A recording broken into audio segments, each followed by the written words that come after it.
have you lost money on a foreclosure deal?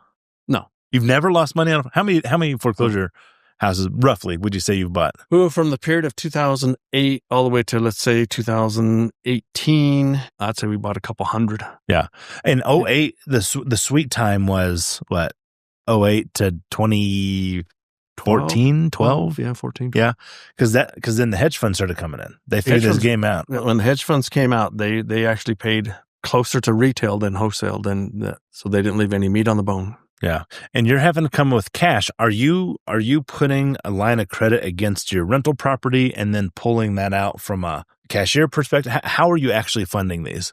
Yeah. I mean, that's the main way to do it is a line of credit or, if you just have enough money in the bank account for it. But we were buying several, so we were using a line of credit.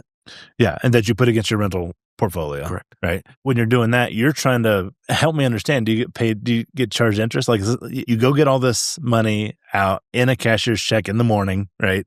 You put it back. Let's say you don't win anything. Right. What would you say is the chances when you are going to an auction that you're coming home empty-handed? In the beginning, it was pretty low odds that you would not come home with something. I mean, because that's the time. But right around 08 through, like I said, 2012, you pretty much were able to get at that time one of the properties that you were going. You're after. shooting fish in a barrel, right? Yeah. So your success rate is pretty high there. Yeah. Here recently, not so much. No, like I said, I haven't been even attending the auctions because back then, let's say there was 30 per week that were going for sale. You would go out and look at 10 of those 30 because they were something that interested you. The other 20, there was something that was not working for you. So then out of those 20, you might get one, you might get two. Okay. If you're having a good day, you might get I think the most I've ever bought in a day was probably like 4 or 5. When you're evaluating these houses, because a lot of times you just can't get in. Right. They have made it so you just cannot get in. Right. How do you analyze the rehab on that? Part of it is you just take the worst case scenario. I mean, if you go in there and say, you've done this long enough that you can look at the yard, you can look at the maintenance of the house on the exterior and say, okay, well, if the house is maintained on the exterior, then it's maintained on the interior. How often has that been wrong? Not very often. So if the house outside is beat up, the inside's beat up. Yes. Outside is nice. Yeah. Inside is pretty nice. And it could be reverse of that. I mean, if the outside's beat up, you can still have a nice inside, so that's a nice surprise. But at least you've planned for the worst scenario. Oh, good point. Yeah, that's a very good point. You plan for the worst scenario. So if you plan for the worst scenario, then like I said, you put yourself in a position where you're not going to lose money. Yeah. Buying at the auction, once the process is finished, the public trustee has cleaned it. That's a pretty clear title, isn't it? I mean, it's back to zero. It's back to the day it was built. Yes. Probably even better than that, right? Yeah, the only thing that can stay on there that you would have to cure would be the HOA if there's an HOA, because HOA are superior liens. Superior liens. Yeah, they're first.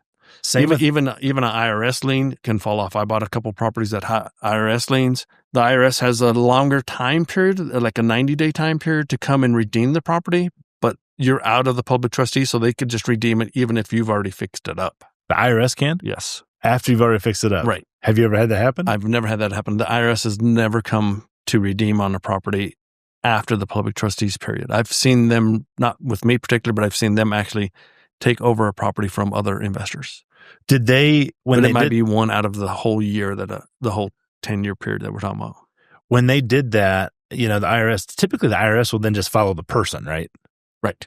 They're not necessarily, once the house is out, they're like, hey, we're going to go whatever. HOA, have you had any problems with HOAs? No, the only problem with the HOA is they're pretty strict. So if they say they're due $2,000, you have to pay them $2,000. There's no, because other liens, there's an advanced strategy here where you're negotiating with junior liens, aren't you? Yes. Have you ever bought a junior lien so that you could get the right to redeem? I have. Yeah.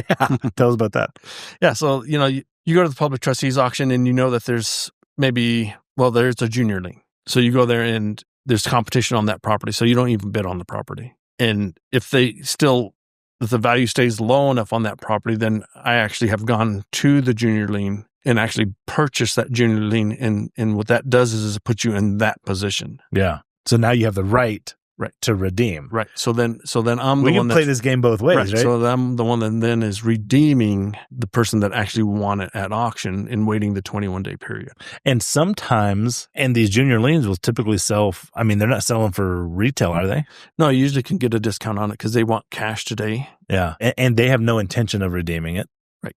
So the example would be going to our $150,000 first. We got a $50,000 second. And let's say this guy did some kind of collection situation? Is that what the typical junior lien? You tell me. Yeah, the junior lien, like I said, is trying to collect the money just like the first lien holder. So they're on notice with the public trustee because everybody that's in the chain of title gets notice saying, hey, this property's going into foreclosure. But how did that junior lien get there? Behind the second. Explain that to our audience. Yeah, well, what that would be is like, okay, well, you bought the property and you put a lien on there for $150,000.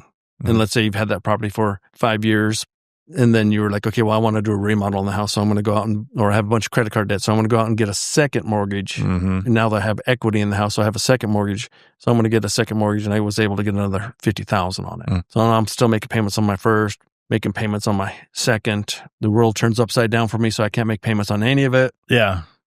So now it goes into foreclosure. So when it goes into foreclosure, everybody gets notice that it's in foreclosure.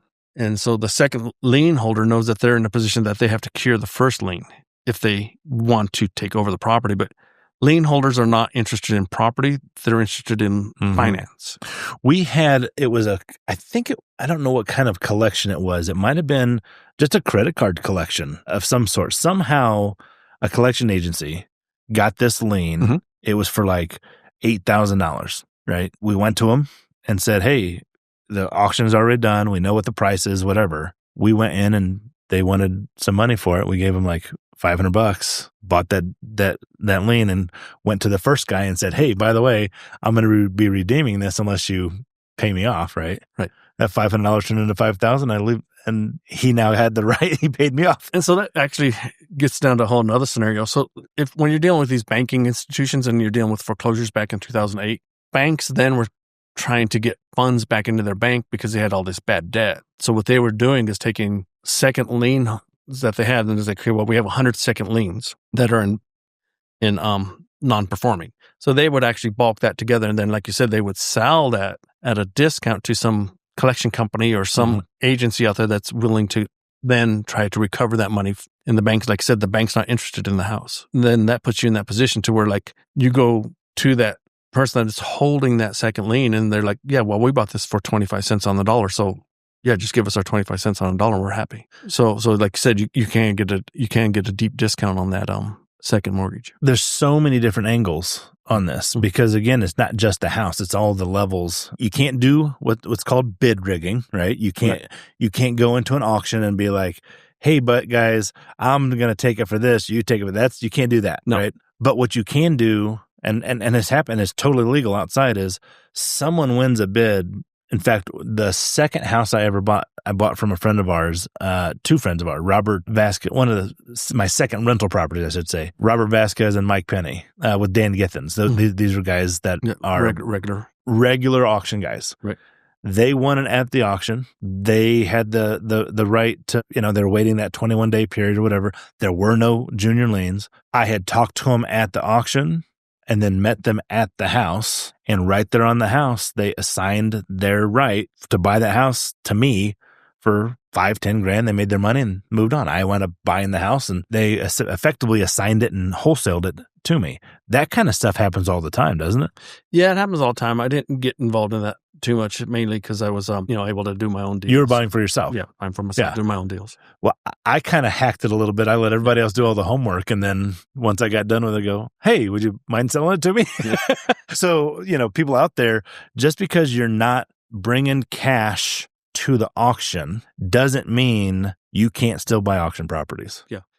Thanks for watching. Hit the subscribe button right now. You don't want to miss the next episode. Every week, we drop practical money strategies and real stories that'll change the way you think about wealth.